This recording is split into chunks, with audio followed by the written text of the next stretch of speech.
तो इस ड्रोन को बिल्ड करने के लिए मैं यहाँ पे यूज़ करने वाला SPDB का 35 Pro फ्रेम है। एक हो गया बॉटम प्लेट, एक हो गया टॉप प्लेट, और इसके साथ कुछ 3D प्रिंटेड पार्ट्स मिलेंगे। ये हो गया टॉप प्लेट और ये हो गया बॉटम प्लेट। ये फ्रंट डायरेक्शन है जहाँ पे कैमरा वगैरह माउंट होगा, और इस साइड में आप इस तरह के कॉलम्स है। सबसे पहले यहाँ 3 होल्स में आपको ये कॉलम्स को डाल देना है, 4 कॉलम्स में आपको डाल देना है। ठीक है, जहाँ पे कैमरा माउंट होगा।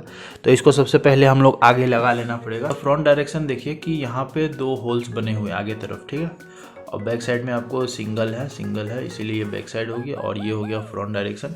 और ये जो कैमरा का माउंट है यहाँ पे भी 2 होल्स है, यहाँ पे 2 होल्स है। इसको आपको यहाँ आगे तरफ लगाना है ताकि कैमरा माउंट हो सके। यहाँ पे 2 नट्स थे, तो मैंने इससे ये कैमरा माउंट को टाइट कर दिया है जहाँ पे हम लोग का कैमरा लगेगा। ये असल में DJI O3 के लिए है, लेकिन हम लोग यहाँ पे एनालॉग का करने वाले हैं। तो अभी देख सकते हैं कि ये कैमरा माउंट हो चुका है और ये आपका फ्रंट डायरेक्शन को शो कर रहा है, ठीक है, जो कि इसके साथ ही आया है। GPS माउंट है, ठीक है, ये बैक साइड में लगेगा। तो इसमें आपका ये जहाँ यहाँ पे GPS लगेगा, यहाँ पे आप रिसीवर के एंटीनास लगा सकते हैं। और इसमें एक और सुविधा दिया है कि इसके साथ एक वायर आया है जो कि फ्लाइट कंट्रोलर में लगेगा, और आपको इस ड्रोन को खोलने की ज़रूरत नहीं। इसके बैक साइड में जो ये Type-C कनेक्टर है, इसी से आप कंप्लीट प्रोग्रामिंग कर सकते हैं। ये कॉलम को हम लोग ये 3D प्रिंटेड के अंदर डाल लेते हैं कुछ इस तरीके से। उसके बाद हम लोग इसको फ्रेम में अटैच कर देते हैं। देखिए ये आपका बैक साइड हो गया, कुछ इस तरीके से दिखेगा आपको। और ये हो गया फ्रंट साइड जहाँ पे कैमरा लगेगा। कुछ माउंट मिलते हैं, जैसे कि ये GoPro माउंट मिलता है, और ये कैमरा के लिए ये माउंट मिलता है। इसको हम लोग लगा सकते हैं माउंट में। ये आगे तरफ येलो भी मिलता है, हो जाएगा। तो ये सिंपली यहाँ पे आके यहाँ पे 4 स्क्रूज है, 4 स्क्रूज में लगेंगे और ये टाइट हो जाएगा। तरफ यहाँ लिखा हुआ है SPDB, तो आपको SPDB लिखा है तो ये टॉप प्लेट समझ ली। इसका जो 2 एरो है, आगे तरफ 2 एरो है, ये इंडिकेट करता है कि ये इसका फ्रंट डायरेक्शन है, और बैक साइड में सिंगल है, तो ये बैक साइड हो गया और ये फ्रंट डायरेक्शन हो गया, ठीक है। और अब हम लोग इसमें मोटर लगाएंगे। SPDB का 2006 1950 kV के मोटर्स, ये काफ़ी अच्छे मोटर्स है, और यहाँ पे हम लोग 4 मोटर्स यूज़ करने वाले हैं।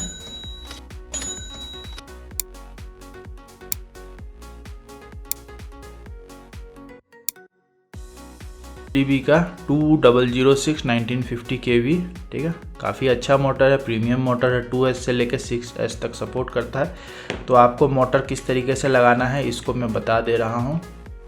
आप ये ध्यान रखिए कि आपका ये फ्रंट डायरेक्शन है, तो आपके मोटर्स भी इस तरीके से लगेंगे, नीचे तरफ लगेंगे, ठीक है। तो अभी के लिए मैं इसको इस तरह से उल्टा कर लेता हूँ, तो आपको समझाने में ईजी होगा कि आपको मोटर किस तरीके से लगाना है। ये M1 के मोटर्स होंगे, ये M2 के मोटर्स होंगे, ये M3 का मोटर, और ये M4 का मोटर, ठीक है। तो बेसिकली देखिए यहाँ पे 4 मोटर्स लग चुके हैं, ठीक है।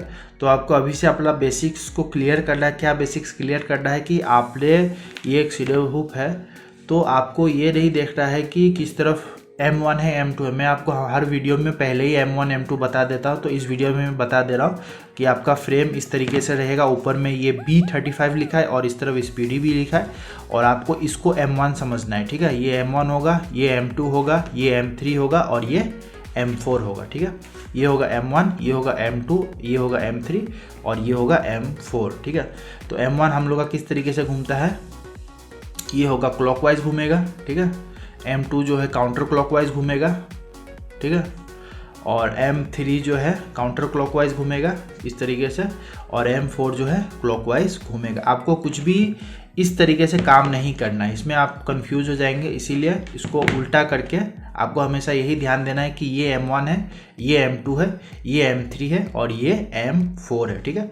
M1 जो है क्लॉकवाइज घूमेगा, M2 जो है काउंटर क्लॉकवाइज, M3 जो है काउंटर क्लॉकवाइज, और M4 जो है क्लॉकवाइज घूमेगा। तो ये फ्रेम है, तो ये जो है सिंपली इसके ऊपर आ जाने वाला है, ठीक है। यहाँ पे आने के बाद आपको यहाँ पे 1 2 3 4 5 ये 5 नट को आप टाइट करेंगे, और आपका फ्रेम ये जो टॉप प्लेट है ये इस बेस प्लेट के साथ अटैच हो जाएगा।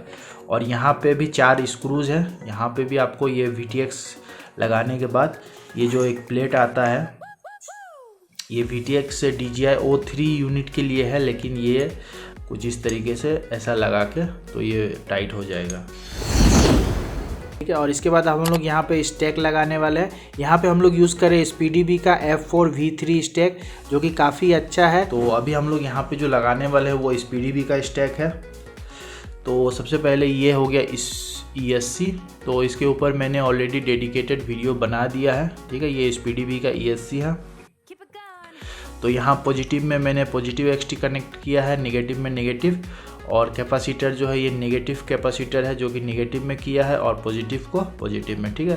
ये 5 इंच में होता था, तो ये यहाँ पे M1 के कनेक्शंस होते थे, यहाँ पे M2 के कनेक्शंस होते थे, और यहाँ पे M4 के कनेक्शंस होते थे, यहाँ पे M3 के कनेक्शंस होते थे। लेकिन यहाँ पे जो है हम लोग फ्रेम को उल्टा लगा रहे हैं, मतलब इस तरीके से लगाएंगे, मतलब इसके नीचे तरफ से। इसमें हम लोग को क्या करना है, ये तो है M1, ठीक है, ये हो गया M2, ये हो गया M3 और ये हो गया M4। तो अभी हम लोग का फ्रेम उल्टा है, तो इस हिसाब से M1 ये होगा। तो इसके मोटर्स के वायर हम लोग को यहाँ लगाने हैं M1 में, ठीक है। और उसके बाद ये M2 है, इसके मोटर्स के वायर हम लोग लगाएंगे यहाँ पे M2 में, और ये हो गया M3 जिसके मोटर्स हम लोग लगाएंगे यहाँ M3 में, और ये लगेगा M4 में। तो हम लोग का जो ESC है वो इस तरीके से इसके ऊपर नहीं लगने वाला है। हम लोग क्या करेंगे, इसको उल्टा करेंगे। उल्टा करते हैं तो इस हिसाब से M1 ये होता है, ठीक है, M1 ये होता है, M2 ये होता है, M3 ये होता है, और M4 ये होता है। आप चाहे तो इसको डायरेक्टली यहाँ से यहाँ पे सोल्डर कर सकते हैं, लेकिन फिर आपको सॉफ्टवेयर में इसको रीमैपिंग करना हो। मैं डायरेक्टली क्या करूँगा कि ये जो M1 का मोटर है इसको मैं सिंपली यहाँ पे M1 में सोल्डर कर दूँगा, ठीक है। और ये M2 के मोटर्स को मैं यहाँ पे सोल्डर कर दूंगा M2 में, और M3 के मोटर्स को मैं यहाँ पे सोल्डर कर दूंगा M3 में, और M4 के मोटर्स को हम लोग यहाँ पे सोल्डर कर देंगे, ठीक है। तो इसका फ़ायदा ये है कि इसमें देखिए आपको किसी भी तरह का ये 30x30 भी हो जाता है, 25x25 भी हो जाएगा, और 20x20 AIO का भी यहाँ पे सेटअप दिया है। तो आप यहाँ पे स्टैक, मिनी स्टैक और AIO तीनों लगा सकते हैं, इसलिए मुझे ये फ्रेम काफ़ी अच्छा लगा कि तीनों आप लगा सकते हैं। इसको पकड़ेंगे, ये वाला होगा M1 में कनेक्ट होगा, क्योंकि हम लोग जब इसको ऐसे इस तरफ करते हैं, उल्टा करते हैं, तो ये M1 होता है, ठीक है। तो ये इसको फर्स्ट पकड़िए, M1 ये है, M2 M3 M4, तो ये M1 है। इसको फिर सीधे इस तरफ करेंगे, उल्टा करेंगे, ये M1 है, तो इसको हम लोग यहाँ पे M1 में सोल्डर कर देंगे। आपको भी इसको अच्छे से लगा लेना है, नीट एंड क्लीन करना है। आपको ये देखना है कि बस में कोई सोल्डरिंग टच ना हो। अभी क्या हो गया कि ये M1 जो है यहाँ पे कनेक्ट हो गया है, और अब हम लोग M2 को कनेक्ट करेंगे, जो कि ये है। ये M2 को हम लोग यहाँ पे सोल्डर करने वाले, पैड के बीच में ही लगाना है, ठीक है। वो सिग्नल वायर होता है, बाकी 2 वायर को आप कहीं पे भी लगा सकते हैं। तो M1 को यहाँ पे कनेक्ट कर दिया, M2 के मोटर्स जो है यहाँ पे कनेक्ट हो गए, M3 के मोटर्स यहाँ पे कनेक्ट हो गए, और ये M4 जो है ये M4 है, ये M4 के मोटर्स यहाँ पे कनेक्ट, ठीक है। एक बार मैं वापस से आपको बता दे रहा हूँ, अगर मैं इसको इस तरफ रखता हूँ जहाँ पे SPDB ये B35 लिखा है, तो ये है M1, ये है M2, ये है M3 और ये है M4, ठीक है। और फिर तो आपको इसको याद रखना है कि ये जो है ये वाला जो है ये M1 है, ठीक है। फिर इसको आप ऐसे करेंगे तो ये M1 हो जाएगा। M1 का मोटर्स को हमने यहाँ पे कनेक्ट किया M1 में, ठीक है। ये हो गया, ऊपर वाला M2 हो गया जो कि यहाँ पे कनेक्ट हुआ है। उसके बाद ये वाला जो है M3 है जो कि यहाँ पे कनेक्ट हुआ है, और ये वाला जो है M4 है जो कि यहाँ पे कनेक्ट हुआ है, ठीक है। तो अभी मैं ये जो वायर्स है काफ़ी इधर उधर है, तो मैं इसको जिप टाई की मदद से अच्छे से कर लेता हूँ। तो अभी हम लोग इसके ऊपर फ्लाइट कंट्रोलर लगाने वाले हैं। तो ये है SPDB का F405V3 और इसको हम लोग कनेक्ट कर लेते हैं। ठीक है, ये हो चुका है और अभी हम आपको इसी के ऊपर ही आपको काम करके दिखाएगा। तो ये जो था ये हो गया फ्लाइट कंट्रोलर का फ्रंट डायरेक्ट, ये एक आता है, इसके साथ ही आता है। यहाँ पे इसको कनेक्ट करना पड़ेगा और ये जो है फ्रेम का जो नीचे वाला हिस्सा है, ये जो चीज़ है ये यहाँ पे कनेक्ट हो जाएगा।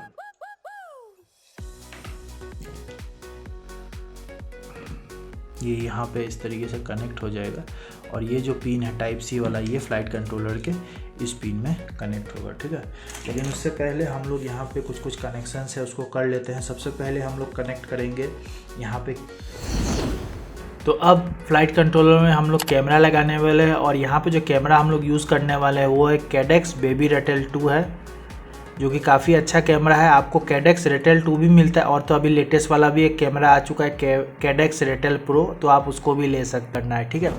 तो यहाँ पे सबसे पहले VCC, ग्राउंड और VID है। तो VCC फ्लाइट कंट्रोलर में आप देखिए 5 वोल्ट, ग्राउंड और कैम है, यहाँ तीनों में कनेक्शन होगा। 5 वोल्ट में ग्राउंड को ग्राउंड में और VID को कैम में कनेक्ट करना है, ठीक है। तो यहाँ पे देखिए ये VID है, ये ग्राउंड है और ये 5 वोल्ट है। तो चलिए फटाफट से कनेक्शन करते हैं। तो मैंने क्या किया, VCC को 5 वोल्ट में कनेक्ट कर दिया है और उसके बाद ग्राउंड को ग्राउंड में कनेक्ट कर दिया है, ठीक है। और उसके बाद VID को हम लोग को कैम में कनेक्ट करना है। तो इस तरीके से मैंने तीनों वायर को कनेक्ट कर दिया है। और उसके बाद यहाँ पे गैप RC का डुअल डाइवर्सिटी, तो इसको कनेक्शन करने के लिए देखिए वाइट वाला ये RX है, ये येलो वाला TX, रेड वाला 5 वोल्ट और ब्लैक वायर मैंने ग्राउंड रखा है, ठीक है। तो इसको फ्लाइट कंट्रोलर में आपको किस तरीके से कनेक्शन करना है, सबसे पहले ग्राउंड को ग्राउंड में, 5 वोल्ट को 4V5 में, TX को R2 में और RX को T2 में कनेक्शन करना है। तो इसको मैं कनेक्ट कर लेता हूँ। सबसे पहले ग्राउंड को मैं ग्राउंड में कनेक्ट करूँगा जो कि ब्लैक वायर है, ठीक है। उसके बाद रेड को 5 वोल्ट को मैं 4VR में, मतलब ऑलमोस्ट 4.5 वोल्ट में कनेक्ट करूंगा। उसके बाद रिसीवर का TX को मैं R2 में कनेक्ट करूंगा जो कि येलो वायर है, और रिसीवर का जो वाइट वाला वायर है वो RX है जिसको मैं T2 में कनेक्ट करूंगा। और ये बेटा फ्लाइट कॉन्फ़िगरेटर में UART 2 को अनेबल कर देगा, ठीक है। तो यहाँ पे मेरा रिसीवर का कनेक्शन हो गया है, आप एक बार देख सकते हैं। इसके बाद हम लोग यहाँ पे VTX से कनेक्शन करेंगे। यहाँ पे जो VTX मैं यूज़ कर रहा हूँ वो है AKK X2 अल्टीमेट, जिसमें आपको 1.2 मेगावाट तक VTX का पावर मिलता है मैक्सिमम। तो यहाँ पे देखिए आपको दिखाई दे रहा होगा स्मार्ट ऑडियो 5 वोल्ट ग्राउंड। तो यहाँ पे देखिए ग्रीन वाला जो है ये स्मार्ट ऑडियो है, रेड वाला 5 वोल्ट है, ब्लैक वाला ग्राउंड है और येलो वाला वीडियो के लिए है। यहाँ पे 4 कनेक्शंस हो गए। तो येलो वाले को मैंने VTX में सोल्डर कर दिया है, RX स्मार्ट ऑडियो को मैंने T1 में सोल्डर कर दिया है, ठीक है। और ग्राउंड को मैंने ग्राउंड में सोल्डर कर दिया है और 5 वोल्ट को मैं 5 वोल्ट में सोल्डर कर दूंगा। VTX के बाद यहाँ पे हम लोग GPS यूज़ करने वाला GPS जो है यहाँ पे है Flywoo Goku M10 V3 mini GPS है विथ कॉम्पास है, ये काफ़ी अच्छा GPS है। तो यहाँ पे आपको 6 कनेक्शंस मिलेंगे। तो आपको दिखा दूँ कि सबसे पहले में आपको क्या क्या दिखाई दे रहा है, ये देखिए। तो यहाँ पे देखिए ये जो वाइट वायर है ये TX है, येलो वाला जो है RX हो गया, ठीक है। और ग्राउंड जो है ब्लैक वाला 5 वोल्ट, उसके बाद SCL और SDA का वायर यहाँ पे लगा हुआ है। इसको हम लोग को फ्लाइट कंट्रोलर में कनेक्ट करना है।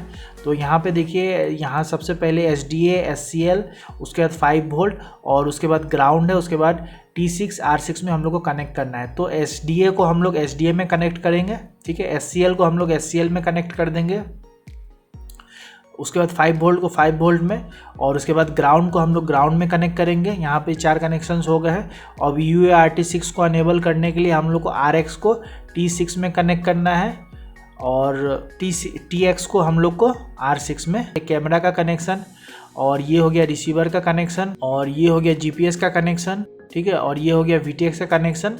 तो एक बार हम लोग इसको पावर देके देखते हैं कि सब कुछ काम कर रहा है कि नहीं कर रहा है। तो यहाँ पे मैं बैटरी को प्लग इन करूँगा और यहाँ पे देखिए सब कुछ पावर हो चुका है। तो यहाँ पे GPS का भी लाइट आ चुका है, VTX में भी पावर आ चुका है। VTX में आप एंटीना लगा के ही इसको पावर दीजिए। उसके बाद ये रिसीवर का है तो रिसीवर भी आ चुका है। तो यहाँ पे मेरा सब कुछ कनेक्शन सही है। और इसके बाद अब हम लोग यहाँ पे देखते हैं कि इसको टॉप प्लेट को बॉटम प्लेट में किस तरीके से लगाना है। इसको आपको इस तरीके से उल्टा कर देना है, ठीक है। आपको वायर को काफ़ी ध्यान देना है हर चीज़ को। और ये जो आया था इसको आप फ्लाइट कंट्रोलर में इस तरीके से वायर में डाल देंगे, ठीक है। और यहाँ पे मैं अपना कैमरा को अच्छे से माउंट कर लूँगा, फ्रेम में एडजस्ट कर लूँगा स्क्रूज की मदद से। और ये कैमरा के पिन को हम लोग यहाँ पे कनेक्ट कर देते हैं।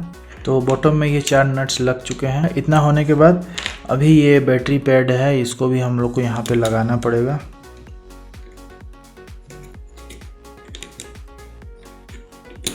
ठीक है, तो ये हो गया है। और यहाँ पे हम लोग को PDB का ये इसके साथ ही आता है जो कि यहाँ पे लगेगा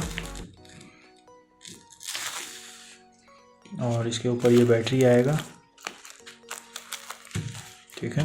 बैटरी आके ये कुछ इस तरीके से इसके ऊपर लग जाएगा। तो इतना होने के बाद चलिए अभी प्रोग्रामिंग की तरफ चलते हैं और देखते हैं प्रोग्रामिंग इसको कैसे करना। तो प्रोग्रामिंग के लिए हम लोग अपने पीसी में आ चुके हैं और ये है बेटाफ्लाइट कॉन्फ़िगरेटर। इसके बारे में मैंने पहले भी वीडियो बनाया, आप वो वीडियोस चेकआउट कर सकते हैं। तो सिंपली हम लोग जाएंगे यहाँ पे फार्मवेयर फ्लैशर में और अपने स्टैक को फ्लैश करेंगे। यहाँ पे आपको नेट कनेक्शन होना है, तो मैं ड्रोन को कनेक्ट कर लेता हूँ। ठीक है, यहाँ पे ये डिटेक्ट हो चुका है SPDB F45V3 और यहाँ पे मैं ऑटो डिटेक्ट में क्लिक करूंगा और बोर्ड को सिलेक्ट कर लेते हैं SPDB F4V3 और लेटेस्ट वाले फॉर्मूले को हम लोग करेंगे। ठीक है, उसके बाद ऑटोमेटिक ये रहेगा। उसके बाद हम लोग को ये जो फ्लाइट कंट्रोलर है, जो कॉम पोर्ट दिखा रहा है, इसको हम लोग को DFU मोड में डालना है। उसके लिए हम लोग को रन करना पड़ेगा इम्पल्स RC ड्राइवर। ठीक है, तो इसको करने के बाद क्या होगा कि जो कॉम पोर्ट है वो DFU मोड में हो जाएगा और DFU मोड में होने के बाद ही आपका फ्लाइट कंट्रोलर फ्लैश होगा। ठीक है, तो ये एंटरिंग बूट लोडर में आ चुका है ये और ये DFU मोड में चला गया। ठीक है, तो लोड फार्मवेयर ऑनलाइन पे क्लिक करेंगे तो मेरा जो फार्मवेयर है ये डाउनलोड हो रहा है। डाउनलोड होने के बाद अभी हम लोग सिंपली फ्लैश फार्मवेयर पे क्लिक कर देंगे तो ये इरेजिंग हो रहा है। इरेजिंग होने के बाद फ्लैश हो जाएगा। तो ये फ्लैशिंग हो रहा है, वेरीफाई हो रहा है। ठीक है, प्रोग्रामिंग हो चुका है। तो अभी हम लोग सिंपली कनेक्ट पे क्लिक करेंगे। कनेक्ट पे क्लिक करते हैं तो यहाँ पे अप्लाई कस्टम डिफॉल्ट्स में क्लिक करेंगे और यहाँ पे कुछ मोटर प्रोटोकॉल ये सब क्लोज है, ये सब को हम लोग करना है। तो सबसे पहले देखिए कि आपका ड्रोन जो है ये उल्टा दिखा रहा है। आपका फ्रंट डायरेक्शन तो यही है, लेकिन हम लोगों ने क्या किया, स्टैक को उल्टा लगा, इसलिए ये स्टैक भी उल्टा दिखा रहा है। तो इसके लिए सबसे पहले हम लोग को क्या करना है, हम लोग को जाना पड़ेगा कॉन्फ़िगरेशन टैब में और रोल को 180 डिग्री कर दीजिए। ठीक है, उसके बाद सेव एंड रिबूट करिए। उसको अभी क्लोज करते हैं और अभी देखिए आपका ड्रोन बिल्कुल सीधा हो गया है। जैसे ही मैं देखिए फ्रंट को उठाऊंगा, फ्रंट, राइट, लेफ्ट, ठीक है, फ्रंट को डाउन कर रहा हूं तो ये ठीक है। तो इसको फिर आपको यहाँ पे कैलिब्रेट एक्सेलेरोमीटर पे क्लिक कर देना है तो आपका ड्रोन कैलिब्रेट हो जाएगा। ठीक, उसके बाद पोर्ट में चलते हैं। पोर्ट में जाने के बाद ये तो इसको डिसेबल कर दीजिए। हम लोगों ने GPS लगाया था UART6 में। ठीक है, VTX को हम लोग लगाया था T1 में, तो IRC ड्रम। ठीक है, उसका सेव एंड रिबूट करते हैं तो यहाँ GPS आ चुका है, VTX का पोर्ट आ चुका है और GPS नहीं आया है। तो उसके लिए अभी क्या करना है कि हम लोग को कॉन्फ़िगरेशन में आना है। कॉन्फ़िगरेशन में आने के बाद आप क्राफ्ट नेम को डाल सकते हैं। मान लीजिए SPDB दे दिया, SPDB 35।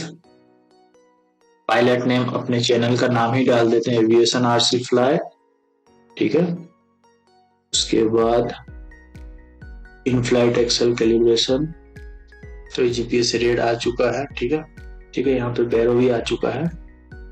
तो पोर्ट्स में आपका था, सबसे पहले सेटअप में था तो आपको यहाँ पे कैलिब्रेट एक्सेलेरोमीटर पे करना है। ठीक है, उसके बाद पोर्ट्स में चलते हैं। पोर्ट्स में आपको UART6 को करना है और VTX के लिए करना है। उसके बाद कॉन्फ़िगरेशन में चलते हैं। कॉन्फ़िगरेशन में आपको क्राफ्ट नेम डाल दिए, RxTX को अनेबल करना है, RX सेटअप को अनेबल करना है, in flight air mode OSD। ठीक है, बाकी सब ठीक है। उसके बाद इसको सेव एंड रिबूट करना है।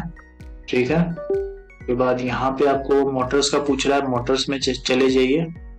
मोटर्स में जाने के बाद ये डिसेबल्ड है, इसको सबसे पहले आपको ऑन कर लेना है, DSOT 600, सेव एंड रिबूट और फेल सेफ में आपको क्या करना है कि आपको यहाँ पे GPS रेस्क्यू को रखना है और यहाँ पे मैक्सिमम एल्टीट्यूड है, मैक्सिमम एल्टीट्यूड को रहने दीजिए ताकि आप ड्रोन जितना हाइट पर उड़ा रहे हैं तो अगर आपका ड्रोन नीचे भी होने से जब आप GPS रेस्क्यू करेंगे तो ड्रोन उतना हाइट पर जाएगा, उसका GPS रेस्क्यू होगा।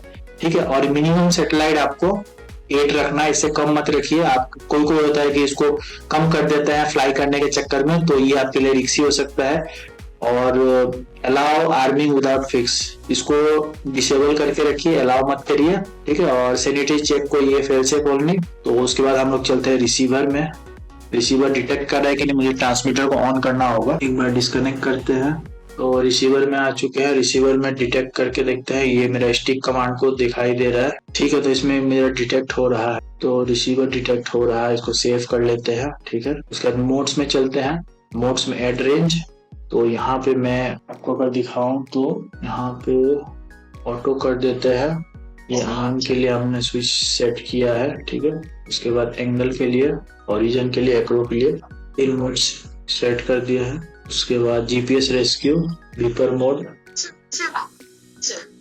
ठीक है। उसके बाद सेव करेंगे, इतना ही मोड रखेंगे। तो एक बार इसको हाइड कर देते हैं।